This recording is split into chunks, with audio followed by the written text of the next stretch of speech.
I'm Melissa Longla, speaking here for Albinos.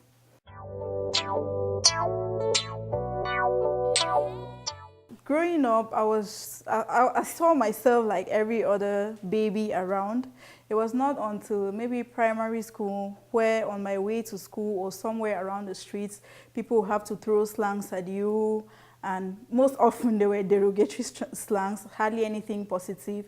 That was when it occurred to me that I was different in some way by virtue of my skin color. And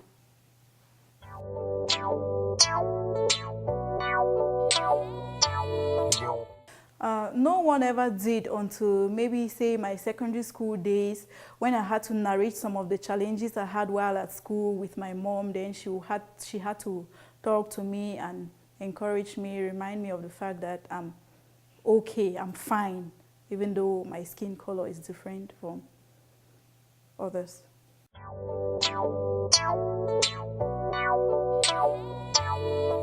Sometimes it's really funny, but there are times where you walk into a place and kids run away. They think they're frightened by your sight. There's some who want to touch you to see if you're real or you're a doll or something. And yeah, that too counted, plus all the talking and the comments. At that time, I wouldn't lie to you, it was so difficult. At some point, I felt like I wasn't fit to be in the society. The height of it was when, while in secondary school, you have some mates who, let's say at the beginning of a term, when the teacher is doing rearrangements of seats in class, there was a boy who cried from morning till evening because he didn't want to share a desk with me. I had to sit back and ask myself, but why? Why does it have to happen this way? Why me? Why the whys were too many? Another highlight was the fact that while in school, if I sit on someone's bed, people will have to run away maybe from that bed. If I had to dish out food in the refectory, I had some mates who would refuse to eat because I touched the food. But with time, I just got to realize that I'm just as human as every other person. I was made in God's image, and there's no reason why anybody should make me feel less of a human. There's nothing you can do that I cannot do. So why should I feel less of a human? It was just then that I decided to seize my rights and live like every other human. Right back then, it was not so easy, but right now, I kind of feel special because there's nowhere I pass that I don't get attention. It might be negative, it might be positive, but it's attention. Not everyone gets that. There are times I'm walking past the streets and maybe a lady can just walk up to me and, you're so beautiful, I'd like to be your friend.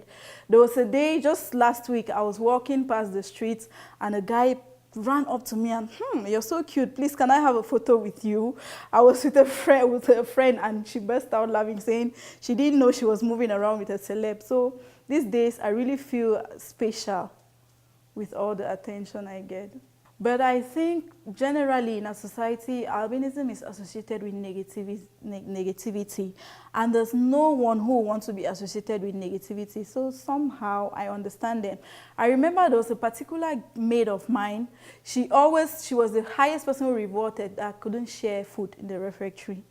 It was much later, maybe when I was in like upseat, she had probably read something somewhere, and then she had to walk up to me apologizing for her behavior back then in Form 1, Form 2. But frankly, I had nothing against her. It's hardly ever easy being associated with negativity. It's never easy knowing that you're not wanted. Everybody wants to feel wanted.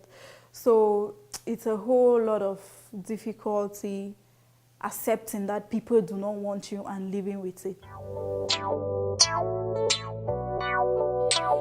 I would say my mom and my elder sister particularly were very encouraging. They understood the kind of challenges I could be going through, so they kept on reminding me of how beautiful I was and how much of a human I was. So with time, I also got to understand that it is not something I can change about myself. So I had no option but to accept it and live with it.